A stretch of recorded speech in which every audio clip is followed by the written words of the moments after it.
prosecutions. Mr. Speaker, I know just how seriously, rightly, that you take these matters.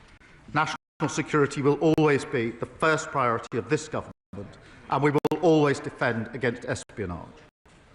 In recent weeks, there have been baseless accusations put about by the party opposite. Let me set out the facts. The relevant period was when these offences took place. That was under the Conservative government between the years of 2021 and 2023. This period was bookended by the integrated review of 2021, the beginning of the period, and the refresh of that review in 2023, setting out their policy. These statements of government policy were very carefully worded to not describe China as an enemy. Instead, Mr. Stewart, somebody who is on the Speaker's panel, I've told once before, should know better. Do not question my judgment. I thought it was important that the Prime Minister tells this House first rather than somewhere else. So please, this is very important to me and very important to the House. I take it seriously, so I don't need any more side comments. Prime Minister. Thank you, Mr. Speaker. The review of 21 and the refresh of 23 were very carefully worded to not describe China as an enemy. Instead, they stated increased national security protections where China poses a threat, and that the then government would engage with China to leave room open for constructive and predictable relations. The Deputy National Security Advisor, Matt Collins, set out the then government's position in a substantive witness statement in 2023, which was subsequently supplemented by 2 further short statements. The Cabinet Secretary assures me that the DSNA faithfully set out the policy of the then Tory government. I know firsthand that the DSNA is a civil servant of the utmost integrity, and those opposite who worked with him, I'm sure, would agree with that assessment. Under this government, no minister or special advisor played any role in the provision of evidence. I can't say what the position was of the previous government in relation to the involvement of ministers or special advisers. If the Leader of the Opposition knows the answer to that question, and I suspect that she does, I invite her to update the House.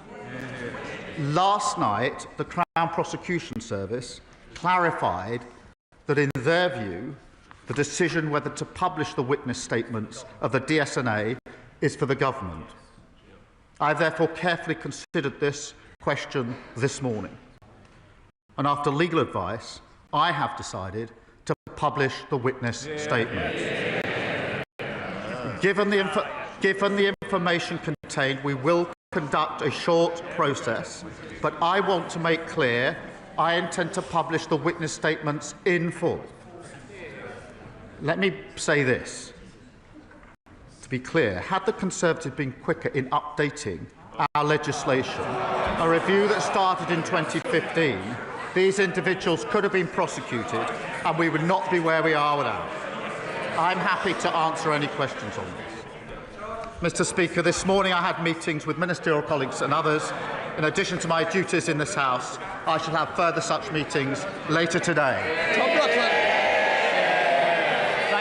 Mr. Speaker. Last week I visited Rayner, a world-leading provider of cataract solutions based in Worthing, a winner of this year's King's Award for Enterprise Innovation and a fantastic employer of local apprentices. So can I welcome the government's ambition to get 2/3 of our young people into an apprenticeship, further education or university, and ask the Prime Minister what he will do to ensure that every young person in East Worthing and Shoreham has the skills they need to thrive? Thank you for his question. We want a country where young people are supported, where the quality of teaching is raised and every skilled apprentice is valued and respected. We've set a new target of 2/3 of young people to be in apprenticeships or university. That will smash the glass ceiling and renew our country. Mr. Speaker, we've supported this with record £3 billion budget for more apprenticeships, more technical colleges, and guaranteed training, apprenticeship or work for all 18 to 21-year-olds. The opposition, Kemi Bill. Mr. Speaker, thank you for marking 4 years since the terrible murder of Sir David Amess. I know that the whole House will want to join me in remembering our former colleague. He is very much still in our hearts and minds. The way he died reminds us that the security of members and this Parliament is paramount. So it concerns us all that the case against 2 people spying on members of this House has collapsed. It is simply unbelievable. Exactly as I expected, the Prime Minister had to be dragged out at the top of PMQs to give a statement that answers no questions. I don't know what they're laughing. I don't know what they're laughing at. We are talking about the security of this Parliament. He had to be dragged out to repeat only more obfuscation. It is simply unbelievable. It is simply unbelievable that he is trying to say the last government did not classify China as a threat. So I will refresh his memory. In 2021, the previous government's integrated review described China as the biggest state-based threat to the UK's economic security. In 2024, the Minister for Security said from that dispatch box that China poses a threat. But let's leave aside the government. In 2022, the Director General of MI5 in November classified China as a threat in his remarks. How is it possible that the government failed to provide the evidence that the CPS needed to prosecute? The substantive evidence was provided in 2023 by the previous government. That is when the witness statement was submitted. I am going to disclose it. They will all be able to read it. The substantive evidence was written and disclosed and submitted in 2023 under the last government. I noticed she didn't indicate whether ministers were involved in that at the time. Mr. Speaker, she questions what's in the review, the refreshed review in 2021 and 2023. Let me be clear. The then Foreign Secretary, sitting, I think, over here, the Honourable Member for Braintree, 1 month after the arrest, so absolutely the relevant time, gave a speech at Mansion House. It was called Our Position on China, setting out the government's policy. He said in that speech, summing up China as a threat in one word would be, his words, impossible, impractical, and most importantly, unwise. Foreign Secretary, Mr. Speaker, it wasn't just him. Mr. Speaker, the Leader of the Opposition was Business Secretary at the time. In September 23, the Leader of the Opposition said, her words, September 23, the relevant year, her words, we should certainly not be describing China as a foe.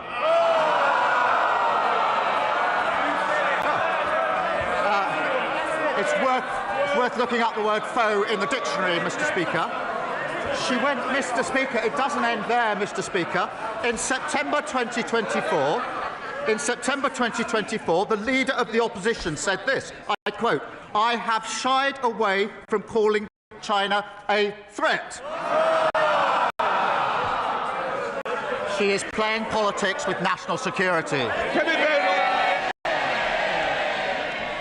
The Prime Minister can read the beginning of a quote. Let me finish that quote. At the end of that quote that he just read out, I did describe China as a threat. But this whataboutery that he is doing neglects the fact that those spies were charged under a Conservative government. They were let off under Labour. He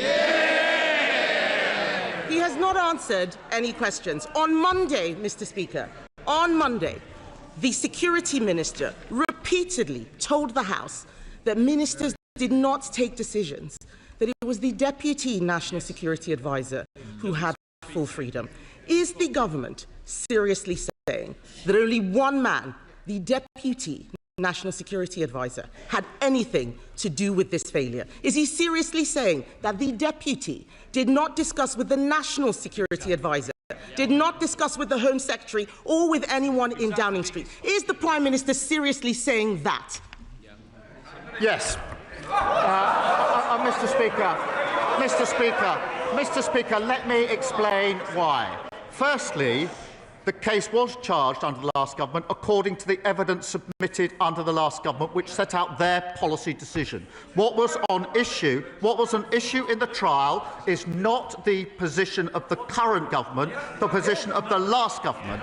And they carefully avoided describing China as an enemy because that was their policy at the time. Mr. Speaker, so far as the position under this government is concerned, no minister or special advisor was involved, and I will double-check this because I've had it. I will double-check this. So, Mr. Speaker, this is important. After the charging decision, the prosecution were very careful about who would then see the witness evidence. I will double-check, Mr. Speaker, exactly what instruction was taken.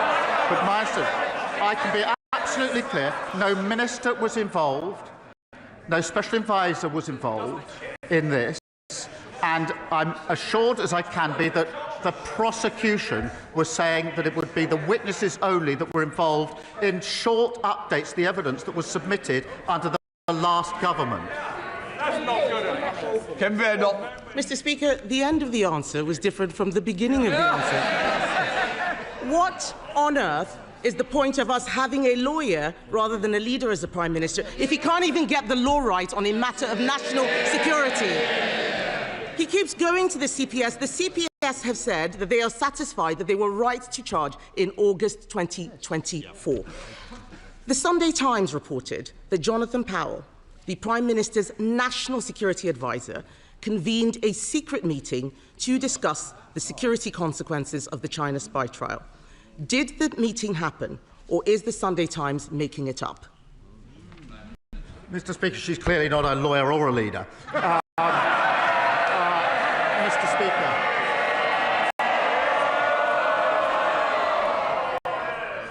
The problem for her is I do actually understand the law. I know what's got to be proven.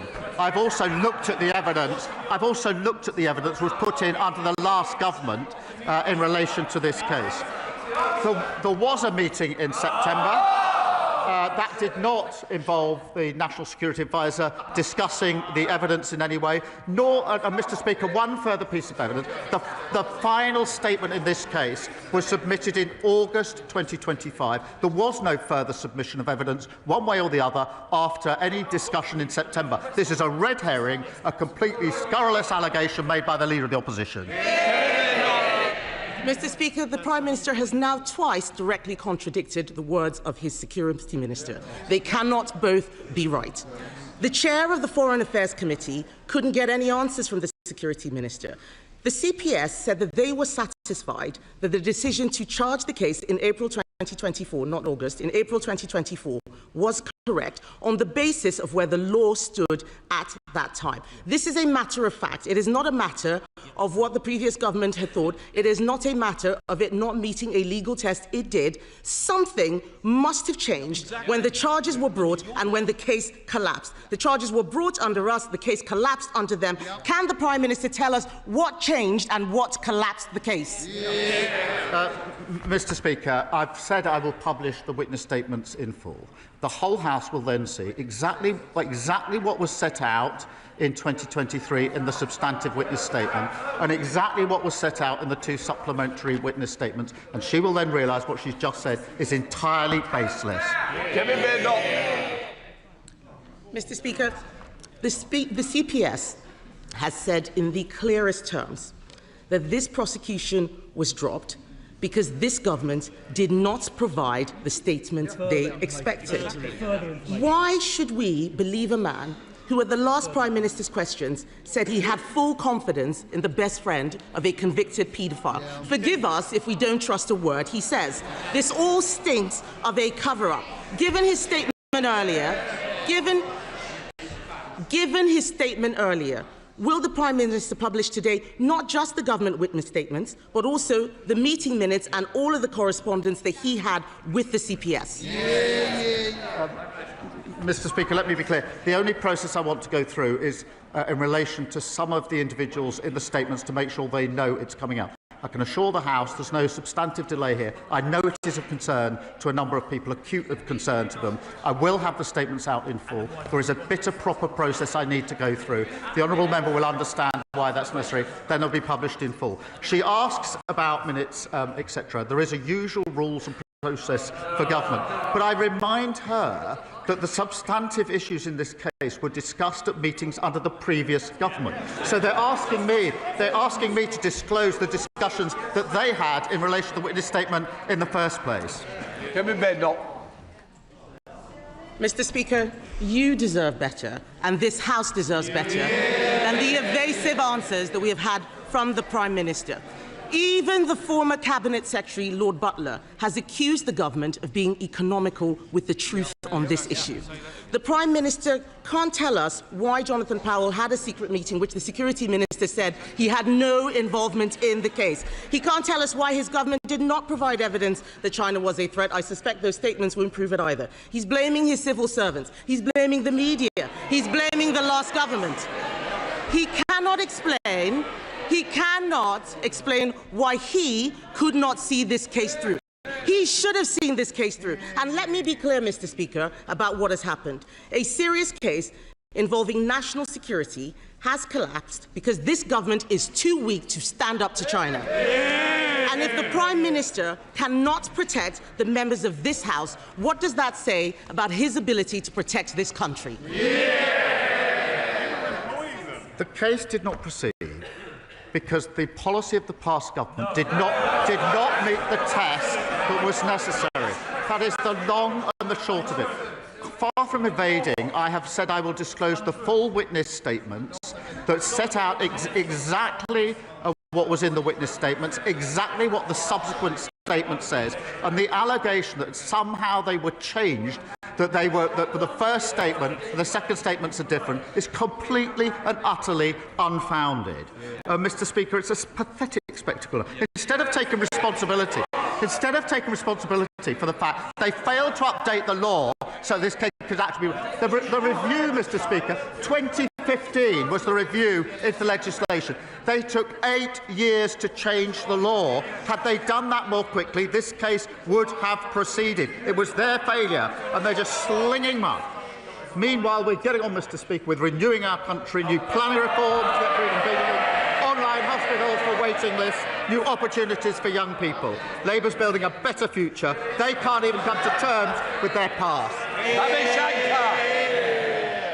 Thank you, Mr. Speaker. Derby is a city on the up, but unfortunately this last year we've been devastated by knife crime. Nasty Tory austerity decimated frontline policing, and we're now paying the price for that. At my regular city centre safety summits, the message is clear: to turn the page, we need action and not words. Can the Prime Minister update my constituents on what action this government is taking to make sure all our residents, our visitors and our workers can enjoy our city centre safely? Well, Mr. Speaker, I thank him for his question. As he will have heard at our conference, we had Pooja Kanda there, who I've met a number of times. Her son Ronan was fatally stabbed, and I'm proud that we've delivered, Mr. Speaker, Ronan's law to tackle the sale of ninja swords, and we've also banned zombie knives and strengthened controls for online knife sales. I pay tribute to his work setting up the City Safety Summits. Daisy Cooper, Deputy Leader of the Liberal Democrats. Thank you, Mr. Speaker. May I associate myself and my party with the tributes to David Amos?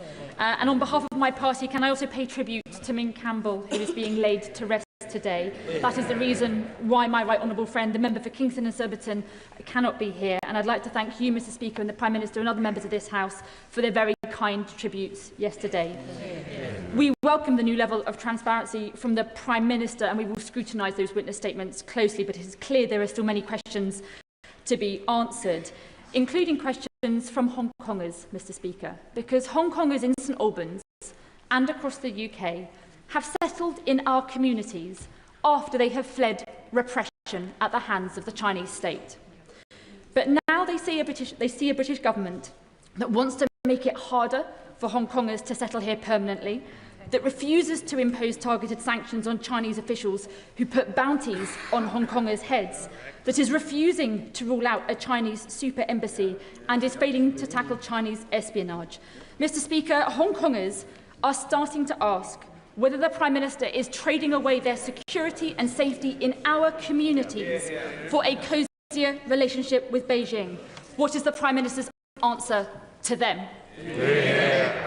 The answer is no, and we have given and will continue to give support to Hong Kongers who need and deserve that support, and she will be assured that the Jimmy Lai case is raised regularly at every opportunity by my ministers and indeed by me.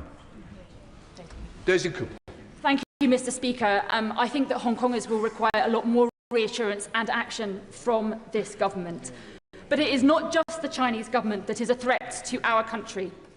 On Monday, the far-right, racist hate preacher Tommy Robinson, who is currently on trial for allegedly refusing to comply with counter-terror police, claimed that his legal costs are being paid by Elon Musk.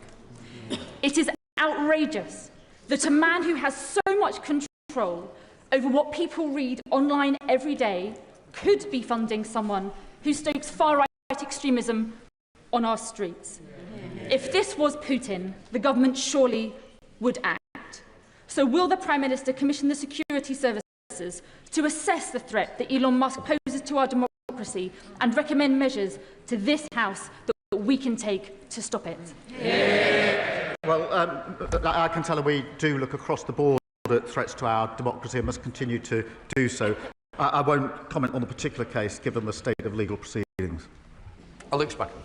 Thank you, Mr. Speaker. Next year marks the 75th anniversary of the Battle of Imjin River, where the 29th Infantry Brigade's last stand prevented the capture of Seoul during the Korea War. That hill is now called Gloucester Hill, as a proud testament to the incredible bravery of one of those battalions, our glorious Gloucesters.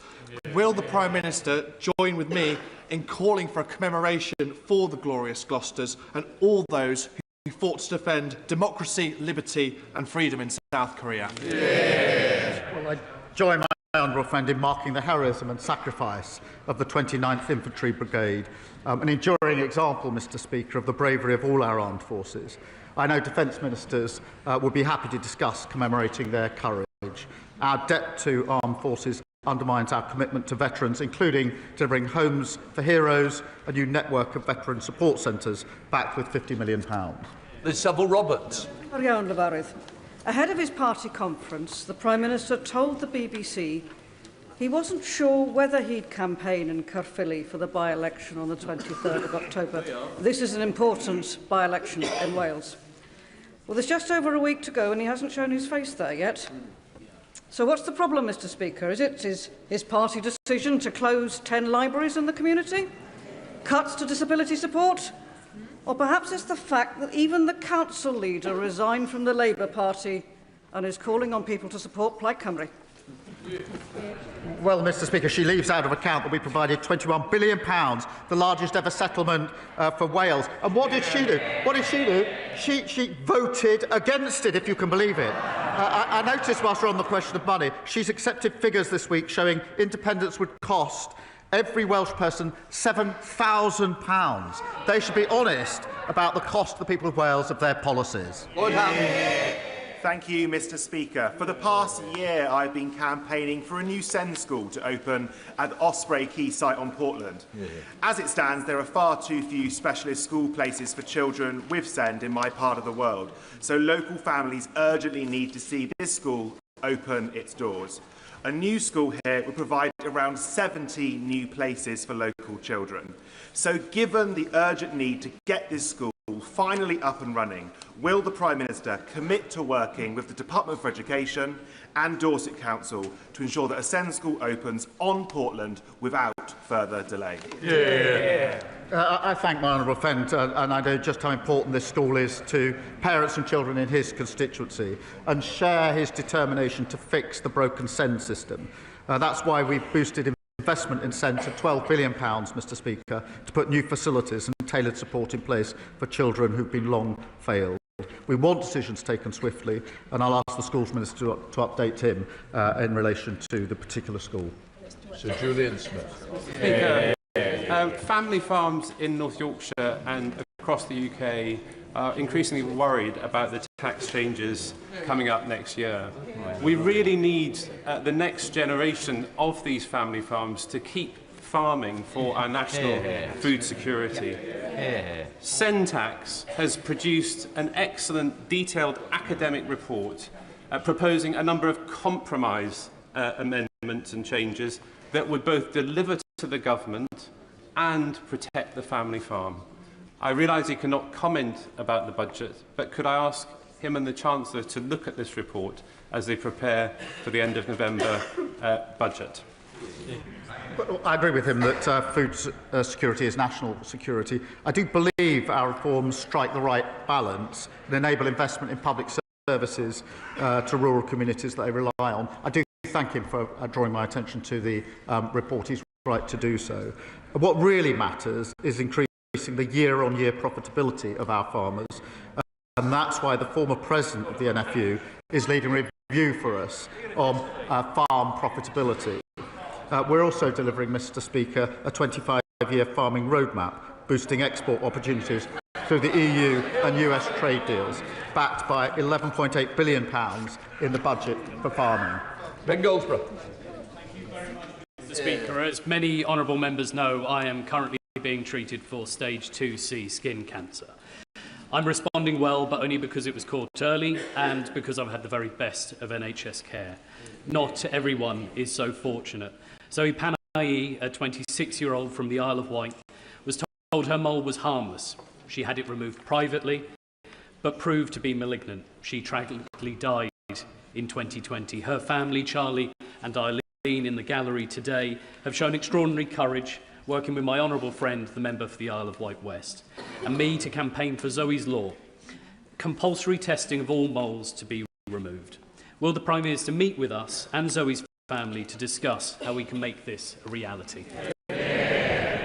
Well, on behalf of the House, can I wish my honourable friend the very best for his recovery. I know this is a deeply personal campaign for him, a campaign that's also supported by my honourable friend for the Isle of Wight West. Can I send my deepest sympathies and pay tribute to Zoe's family who are with us today. Their bravery is staggering, and I share their determination to improve cancer survival rates. That's why we're investing billions to see earlier diagnosis, faster treatment of cancer, and developing a national cancer plan.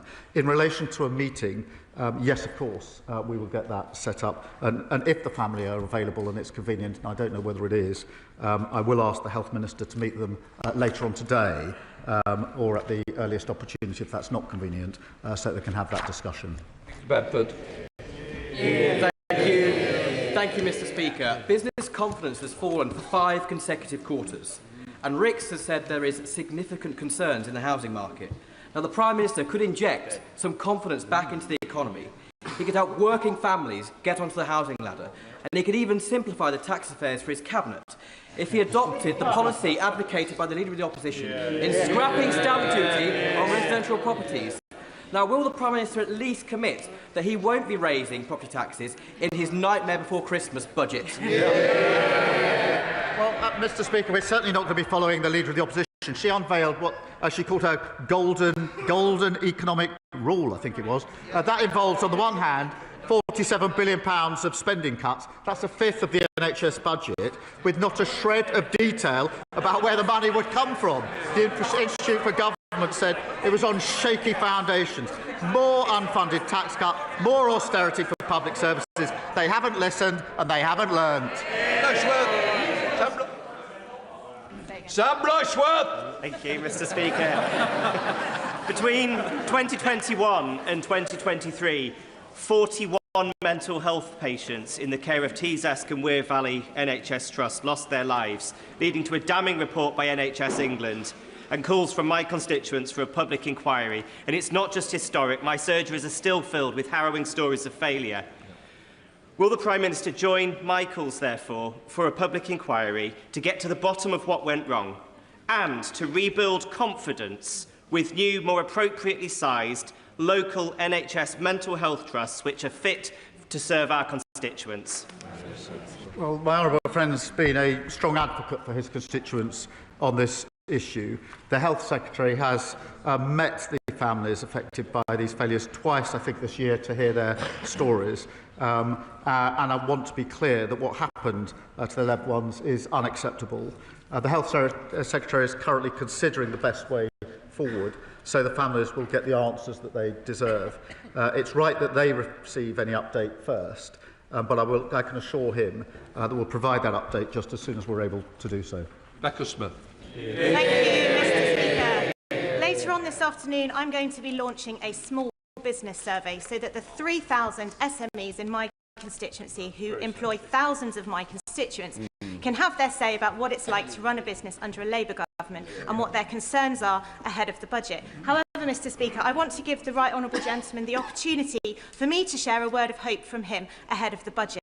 So will he tell my constituents that he has heard the pleas of SMEs and their frightenedness about the budget, and that he will scrap business rates for hospitality and leisure, that he will scrap the family business and family farm tax, and that his government will commit to no further tax rises for business? Mr. Speaker, just a few months ago we published our small business strategy. That was based on what small businesses take to it. I'll make a copy available to her so she can give one to every member of her constituency before they fill in the survey. Dixon. Thank you, Mr. Speaker. This government is renewing Britain's, and for the benefit of the Leader of the Opposition, that's BRITA.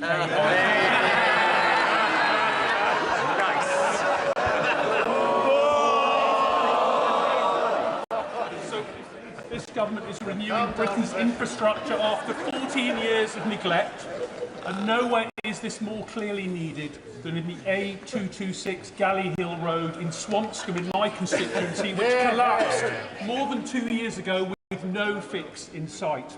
Would the Prime Minister agree with me that the announcement of the Transport Structures Fund in the spending review shows that under this government we're ending the Conservative decline and getting on with fixing broken roads like Galley Hill? Well, he's right. The party opposite let roads crumble after years of uninvestment. We're building infrastructure that working people rely on. Mr. Speaker, that's £1 billion to repair bridges, tunnels and flyovers across the country, and £92 billion in major road and rail upgrades. Mr. Speaker, we're rebuilding Britain. They can't even spell it. Thank you, Mr. Speaker. Much like the honourable member for Bishop Auckland, my constituents are served by Tube, the Mental Health Trust. They face travelling to York or Middlesbrough for local inpatient beds, with some people being sent as far afield as Glasgow or Southampton. This is completely unacceptable, and we need a provision of local mental health inpatient beds. I welcome the openness to an inquiry into Tube, but my concerns would still be that whilst that's going on, we need real action now so that the continued failings don't see the loss of any other lives. So what steps will the Prime Minister and the Secretary of State take now to reassure and rebuild trust in Tube? Well, I thank him for his question, and he will have heard my response, my honourable friend, a moment ago. And can I say again that what happened to his constituents is unacceptable, and we'll give the answer as soon as we can. In the meantime, he asks what is happening, and we are getting on with recruiting 6,700 additional NHS mental health staff. We're building 85 new dedicated mental health emergency departments, and we've boosted NHS spending on mental health by almost £700 million. Thank you, Mr. Speaker. Can I thank the Prime Minister for his strong words at our party conference, calling for unity at a time when many feel our country is divided, and rightly calling out racism. As a second-generation immigrant born in this country, people like me and so many of our constituents have every right to be here. No one should face hatred because of the colour of their skin. Does the Prime Minister agree that some of those on the benches opposite who seek to stoke division and keep close company with those who accept Russian bribes cannot and should not be trusted to govern this country? Mr. Speaker, she captures the choice between us as a country. Either we can give in to division or come together as a country and renew our country. This is Hate Crime Awareness Week, and in the past fortnight we've seen a horrific terror atrocity in Manchester and a despicable arson attack on the mosque in Peacehaven. I want to be clear as Prime Minister. I am proud to lead and to serve this beautiful, tolerant and diverse country. An attack on one of us is an attack on all of us. Thank you. Mr Speaker, Calithia Studios in Mid-Dumbartonshire is a prime example of a business doing everything the government asks. The owner of this beauty salon and her 3 employees each earn less than £30,000 a year. Yet the business will pay the government over £36,000 for the year in VAT, employers' national insurance and pension contributions. Does the Prime Minister think it's fair the hard-working owner who is providing jobs and training on the high street contributes more to the exchequer than she earns in a year? And does he believe this encourages entrepreneurship, which is important for economic growth and local jobs? Speaker, as you will know, we protected business rates bills from inflation, extended relief at 40% with new permanent lower rates set on and introduced for retail, hospitality and leisure. And as part of our small business plan, we're providing £3 billion so that lenders can offer more loans to small businesses. We're of course introducing the most significant package on late payments, a real issue for small businesses, and reforms that are bigger than anything in the last 25 years. Whitby. Thank you, Mr Speaker. Can the Prime Minister update the House on the government's elections bill? And does he agree that in light of recent court cases and the conviction of Reform's former leader in Wales, that no party whose leaders take Russian bribes can be trusted to defend our democracy? Mr Speaker, Labour is introducing an elections bill to protect our democracy from foreign interference. But look at Reform. The member for Clacton and his deputy worked alongside someone who took money to spread Putin's propaganda. Whatever their denials, they have serious questions to answer about what they knew. But that is the choice. Kremlin cronies sowing division or Labour patriots working for national renewal.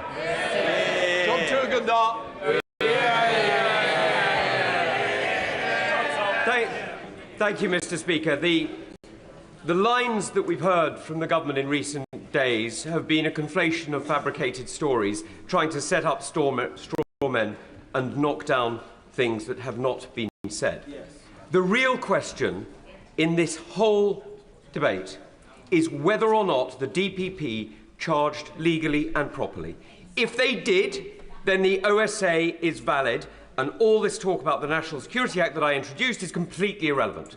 If they did not, why is he not charging his successor with abuse of power? Well, we know the reality, Mr Speaker, because although he has answered the question about evidence, the real question is what political direction did this government give to their officials before they went to give evidence? Absolutely none. Absolutely none. And I will also tell him this. I was the Chief Prosecutor for 5 years. And I can say, in that 5 years, which included 3 years under the coalition government, when we were taking difficult decisions on MPs' expenses, not once was I subjected to political pressure of any sort from anyone. That is the tradition in this country. It's a proud tradition. It's one I uphold as Prime Minister, just as I upheld it when I was Director of Public Prosecution. Point of order, Mr Speaker. Point of order, James Clough. Thank you, Mr Speaker. On a point of order,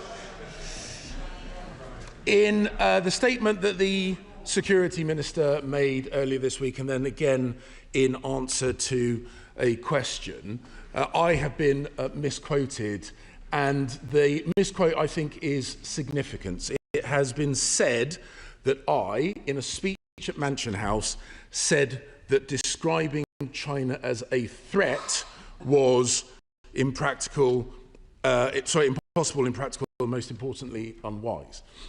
The quote was that describing China as one word, or our policy in one word, is impossible, impractical, and most importantly, unwise. And, Mr. Speaker, in that speech, I went on to say that our policy first, we will strengthen our national security protections wherever Beijing's actions pose a threat to our people or prosperity. And I finished by saying, and when there are tensions with other objectives, we will always put our national security first. How can I get redress for this misquote, Mr. Speaker? Do you want to come back? No. What I want to say is, look, you put it on the record. It is there now for all to see.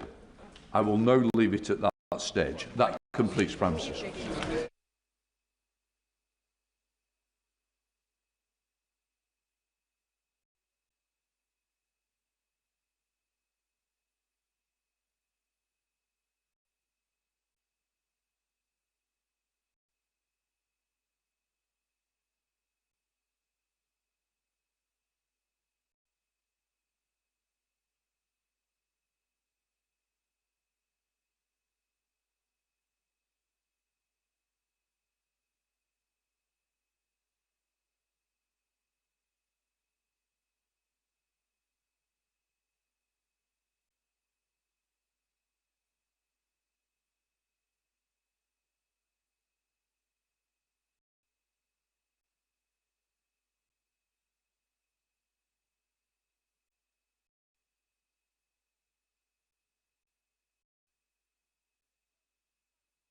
Out the chamber swiftly. We have an urgent question shortly.